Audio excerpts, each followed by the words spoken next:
Hi everybody! Welcome back to Spruverse, my scale model universe. I hope everybody is safe and well. I sound like a broken record, but I genuinely mean it. Thank you also for liking and subscribing. It really means a lot to me and I appreciate it. I hope you're enjoying the content. This is update number 3 on the Yay Monsters ET Mothership. I'm building this in conjunction with Wayne Green at World of Wayne. Please check him out at World of Wayne. I'm at Spruverse on Instagram, and he is World of Wayne official on Instagram as well. And we're building these simultaneously. If this is the first video you're seeing, please go back to the beginning so this makes sense to you. But it's an awful lot of fun, and I wanted to sort of dive in because not that this is a race, but I felt that if I didn't put out a video, I was going to be in trouble. I've been stalling, quite honestly, because of the lighting system for my fan blades. I talked to you a little about this in my previous episode where I thought I'd try a whole bunch of different things until I reached out to my dear friend Randy Newbert at Voodoo Effects, who is actually consulting with Chuck at Yay Monsters on the lighting kit for this particular model. So he will be putting a package together and he will be offering it. Now, I don't need the complete kit. What I was in desperate need for is a way to fire my fan blades. The reason being is, and I explained this in my previous episode, they were self-contained, so I had no way to light them from the center of the ship. I had to find a way to get some kind of other lighting module in there, and I thought about little 3mm LEDs, drilling holes going all the way around, but what you really needed was exactly what Wayne is using, some kind of an Arduino programmed little chip or something that was programmed that would allow these fan blades to work. And of course Randy has figured it out. One is winging its way to me, so that will definitely be a part of the next update, I think.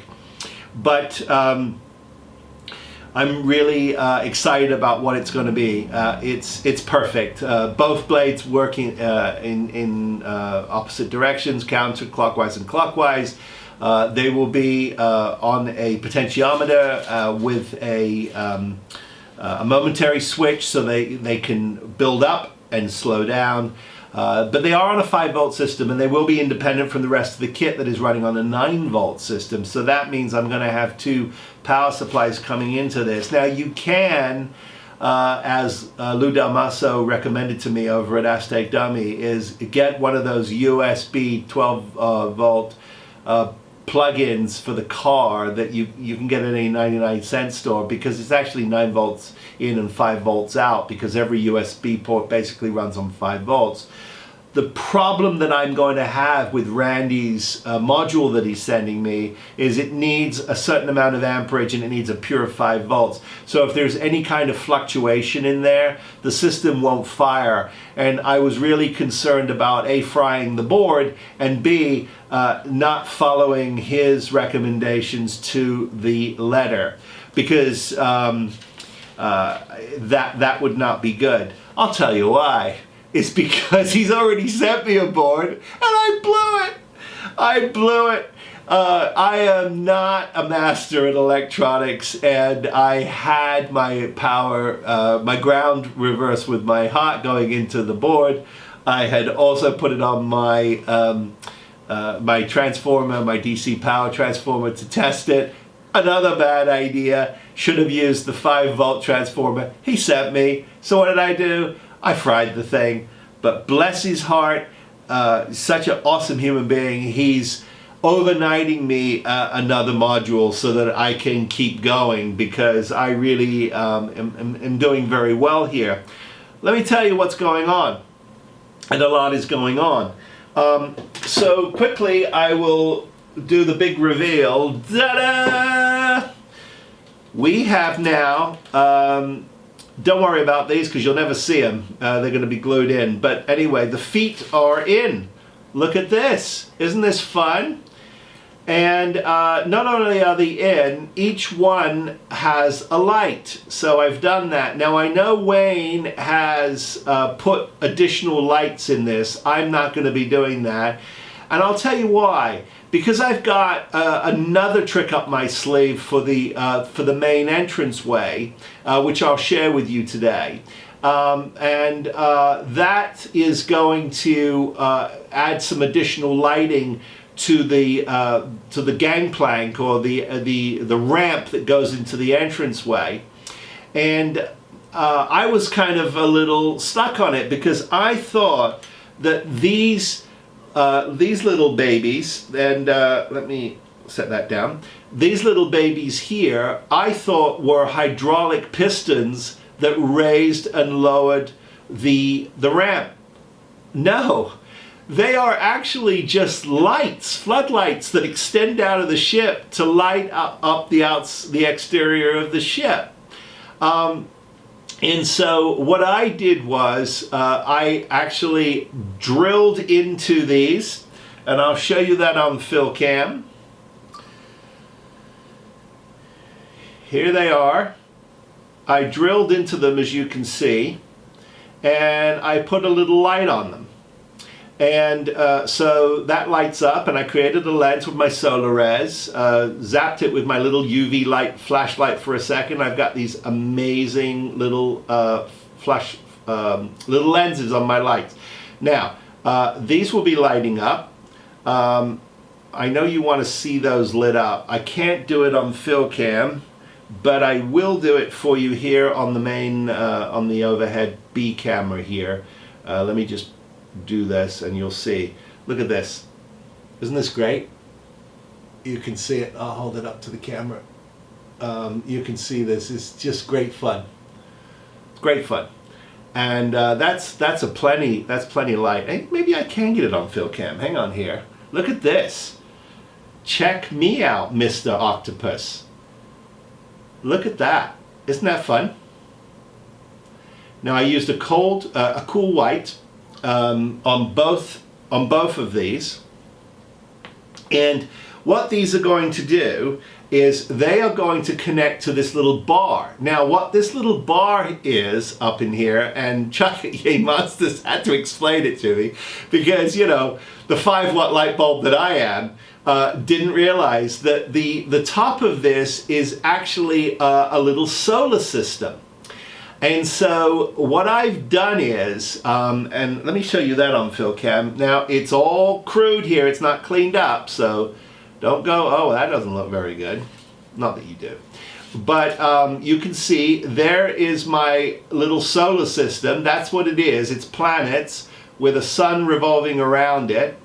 And that is part of the ship. There's all kinds of really interesting stuff about this ship that I'm learning. You know, for instance, the language on the band that goes around the outside, the language band, I love it. So anyway, we're going to be taking these little puppies, and let me put this down for a second, clean that up. We're going to be taking these, I've got 2 of them, and we're going to be installing them here, and they're going to be pointing out towards the, put one in so you can see it, and they'll point out towards the ground when the ramp is obviously down. So that's going to look really fun, but it is adding a bunch more light to the exterior, and that was my point about not lighting the feet anymore. It's just so much going on. With everything that's going on, your eye doesn't know where to look, and I was a little concerned about that. So I went for a slightly, I thought, you know, a little more subtle to me anyway, to my eye. But I love what Wayne is doing. You should check it out. He's done an incredible job. So all my feet are in. Everything is aged and weathered, and I've got some really cool Tamiya pastels on there as well to finish it. I'll do a little more touching up before we say finished, but I'm very, very happy with this. So the other thing I'm going to do too is I drilled a couple of holes in the top of the what I'm calling now the star bar, and I've got a couple of little lights that I've ground down, and I'm going to stick those in, and they will flood they will light up the actual ramp. So I've got the two floodlights coming out, and I've got the ramp lights going down. So that should be quite punchy. And then I added another warm white to the entranceway door. So I've got a yellow and a white in there because I thought that could be really cool as well. So that, as they say, is that. So that takes care of the bottom of the ship. So the next thing that I'm tackling is the fan blades, and I've started to clean them up, and I'm putting a coat of gold paint on the blades and a silver paint on the language bar, which will also get brushed with a little copper and then aged, and the fan blades also will get brushed with a little rust wash and a couple of other little detail things that I'll do. And then I can reveal Randy Newman at Voodoo Effects' lighting element, and I'll do that I think in the next update. And it is an absolute gem. And if you don't know Randy, go to Voodoo Effects, check him out. He's also now on YouTube at Voodoo Effects. So check out his channel as well. He's a great guy. He's so talented. He's been in the business for years. He will help you. He's friendly. He's easy to deal with. And if you want to start lighting kits, that's the place to go. And I didn't get paid to say that, but by the way, it's just true. It's just true. Okay, so moving on. Going up. This is the what I'm calling the lamp armature / engine ring that also has in it white floods and red lights. So the lamps themselves, which come out and drop, which we've seen me build and finish, and I've got final pictures of that on my Instagram account at Spruverse. But they'll be installed here, and then next to it are these white floods with red. And so what I'm going to attempt to do now, live and in person, is fire up a couple of these babies and see if I can show you what this looks like. Now, the reason why I don't prep all of this is because I could spend the rest of my life prepping and not filming, and when I do that, nothing gets done. So that's my excuse, and I'm sticking with it. So I put these in, and there they are, nice and punchy. You can see that there. I will turn it now, and I will get that on Philcam for you. And then the center is a cool white floodlight is on the center there. Now, the way I've done these is I used 3mm fiber optic cable, and what I've done is I have attached a 3mm, here they are, and these are from Evans Design. I love Evans Design on 14-inch leads, but you can get them smaller. Red LEDs, 3mm, and I'm using some stock heat shrink wrap for electrical. And because this particular brand, the quality of this particular brand of fiber optic, I can actually put it over the fiber optic tubing, insert my light, heat that up a little bit with a little bit of a flame, and there you go. And that's how I'm getting that effect. I looked at a bunch of other different versions of it, but the problem is when you start to try and clump a lot of this fiber cable together, it gets unwieldy. And I was also worried about the punchiness and the brightness of the lights. So I'm doing these as individual lights, and you can see I've done 6 already, and I'm going to go around and finish those. And then that will complete this band in terms of lighting. The next thing I will do after that is I will carefully install this into the rest of the ship, but I don't want to do it until I've got the electrics sorted, because now I'm running into a little bit of a quandary, because the 9-volt system that's going to be separate from the 5-volt system that runs the blades, it's got quite a bit of amperage it's going to need to actually fire all of this up and get it going. So I'm going to have to sort of do some calculations and make sure everything is good. Perhaps get some counsel from Randy before I move forward. Get everything hooked up and loaded up nicely. Clean up the cables and then drop that into the ship. I'm worried about actually putting the lamps in too soon, because I have to do a lot of weathering and aging and cleaning up of this band, and if I knock something, klutz me, it's going to break it. So I'm going to try and wait as long as I can before I install those lights. But the band is coming together really nicely.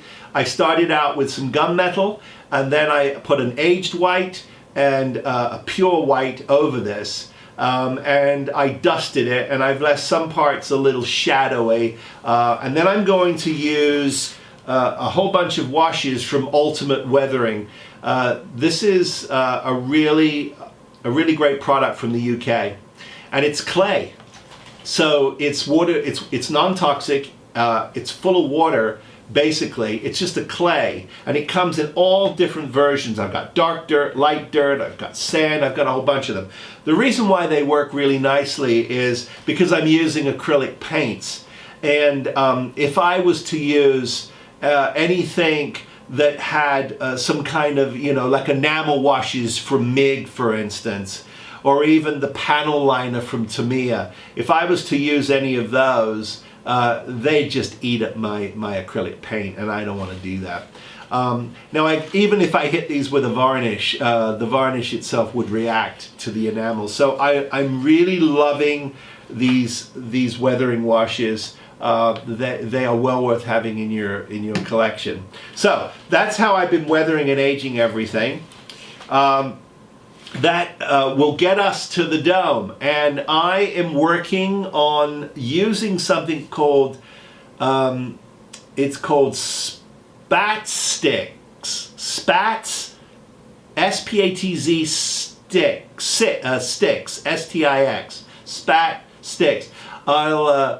I'll make sure when I demonstrate this that you get all the information about what it is that I'm using. What it is a chroming kit that comes in sprays. You're supposed to wait 20 minutes between coats. I'm waiting a little longer, and I'm going to try and chrome the bejesus out of my dome.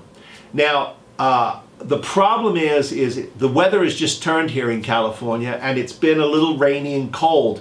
So I'm really worried about that, and we've had a little bit of wind, and I don't want to spray this stuff in the studio. It's just too nasty. So I really want to spray it outside. So I'm kind of waiting for a break in the weather. We should get that very soon because it is California after all. And then I can start chroming the actual dome. I've got some light blocking to do in that, and some lighting to do too before we go through the chroming process. But boy, I just feel like all of a sudden, it's one of those things. You put all the elements together, and the next thing you know, it starts to really look like the ship. So a lot's been going on here, and that is my update. The next update will be a lighting demonstration, and perhaps even a little more info about chroming my dome. So that's it.